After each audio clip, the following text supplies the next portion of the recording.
अहिल्या पर चरण रज लगाने के लिए विश्वामित्र जी ने कहा ना, तो विश्वामित्र जी की बात सुनकर राम जी कहते हैं, प्रभु हम तो क्षत्रिय हैं, अहिल्या ब्राह्मणी है, गौतम ऋषि की पत्नी है, और हमारी चरण रज लगे, क्षत्रिय हैं, अपराध हो जाएगा। हमारे गुरु ने कहा है कि ब्राह्मण और ब्राह्मणी और गाय, इन पर सदैव पैर का स्पर्श, चरण का स्पर्श नहीं करना।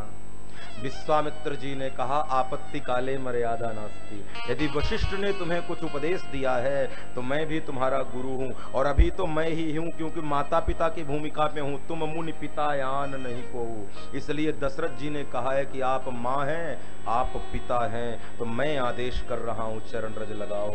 अहिल्या पे चरण रज लगी राम जी की, प्रकट हो गई पर सत पद पावन, शोक न सावन, प्रकट भई तप पुंज सही, देखत रघुनायक जन सुखदायक, सन्मुख होई कर जोर रही, मुनिश्राप जो दीना अति बल कीना, परम अनुग्रह मैं माना, और देखो भरि लोचन हरि भव मोचन, यही लाभ शंकर जाना।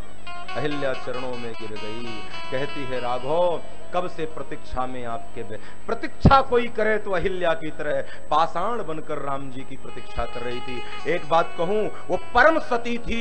यदि गौतम ने श्राप दिया भी था तो अपने सतीत्व के बल पे चाहती तो गौतम के श्राप को मिटा सकती थी, लेकिन सती धर्म का भी पालन किया और पत्नी धर्म का पालन भी किया कि यदि श्राप मिल गया है तो उसे सिरोधारी करो। मतलब राम कथा ये कहती है, भगवान तुम्हें विपत्ति दें, संपत्ति दें, आपत्ति दें, जो भी मिले उसे सिरोधारी कर लो, इसी में जीवन की धन्यता है। अहिल्या में सामर्थ्य था कि गौतम ऋषि के श्राप को मिथ्या कर सकती थी। कोई साधारण स्त्री नहीं थी, पतिव्रता नारी थी, और उसके साथ तो छल हुआ था। मन वाणी कर्म से उसने अपने धर्म का त्याग नहीं किया था, छल के कारण चली गई।